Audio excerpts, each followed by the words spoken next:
Jaz se tu igram z otroki na tleh, z otroki rišemo, poslušamo srce igrački. To pa je za pohvalo otroka. Jaz sem tako usmerjena v druge, zase niti toliko ne premišljujem. Sem Sara Bertok, zdravnica, pediatrinja, klinični genetik, zaposlena na pediatrični kliniki, vodja Centra za redke bolezni. Iskanje diagnoze redke bolezni je za nas vsakdanji izziv. Že na poti do službe premišljujemo, kako bi lahko prišli do neke diagnoze. Če lahko rečem, je to neko detektivsko delo.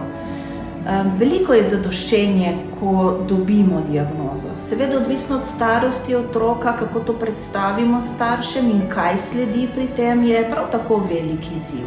Vsak starš seveda pričakuje zdravega otroka, ko pa se soočijo z neko težko diagnozo, imamo pomembno vlogo, da smo staršem v oporo in da obrazložimo, kaj ta diagnoza pomeni.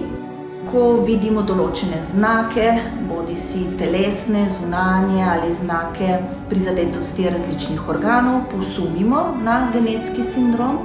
Tekom genetskega posveta, ki ga izvede običajno klinični genetik, se staršem obrazloži postavljen sum in se obrazloži, katero preiskavo genetsko je smiselno, da izpeljemo. Običajno je to odvzem krvi. Iz vzorca krvi se izolira DNK, to je najbolj pogosta preiskava, iz vzorca DNK pa se izvede genetsko analizo. Kar lahko ugotovimo v teh letih pri našem delu je, da redka bolezen ni tako redka. Seveda so redke bolezni, s katero se bomo srečali enkrat v življenju, so pa druge, kjer imamo že več primerov in imamo pri tem tudi vlogo, da združimo, da povežemo družine z otrokom z dotično redko boleznijo. Tako da številke so zelo različne. Kar je pomembno, kar vidim, da je pomembno pri našem delu, je tako imenovana centralizacija, da so osebe z neko redko boleznijo spremljene na enem mestu, ker so strokovnjaki, visoko kvalificirani, ki lahko nudijo ciljano in celostno obravnavo. Od 6 do 8% oseb ima redko bolezen in če to pogledamo v naši državi, je nekje 120,000 ljudi z redko boleznijo. Po definiciji je redka bolezen tista, ki se pojavi pri manj kot 5 oseb na 10,000. 75% oseb z redko boleznijo vemo, da so iz pediatrične populacije. To niso samo zdravniki, zelo pomembna vloga negovalne službe, torej sestre.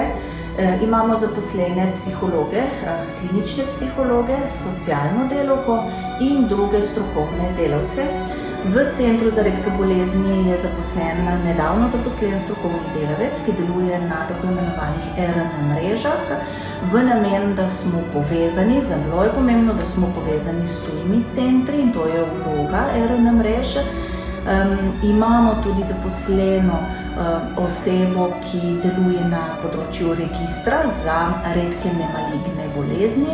Zelo pomembno vlogo v Centru za redke bolezni je koordinatorke, ki je nek povezovalni člen z osebami, ljudmi, ki lahko pokličejo oziroma pišejo na dan spletni naslov in skušamo skupaj nuditi odgovor na vprašanje, ki ga zastavijo. Vsak dan nas starši oziroma otroci učijo. V privatnem življenju ne živim z redko boleznijo, zato vidim velik pomen, da se povežem s starši, da se povežemo z društvi, ki s tem živijo in nas seveda lahko naučijo, kakšno je življenje, kakšne so težave in kakšne so potrebe takih otrok, mladostnikov in družine. Sam pogovor s starši, neka lepa beseda v smislu, da starši čutijo, da niso sami, vidim, kako jim je lahko to v veliko oporo.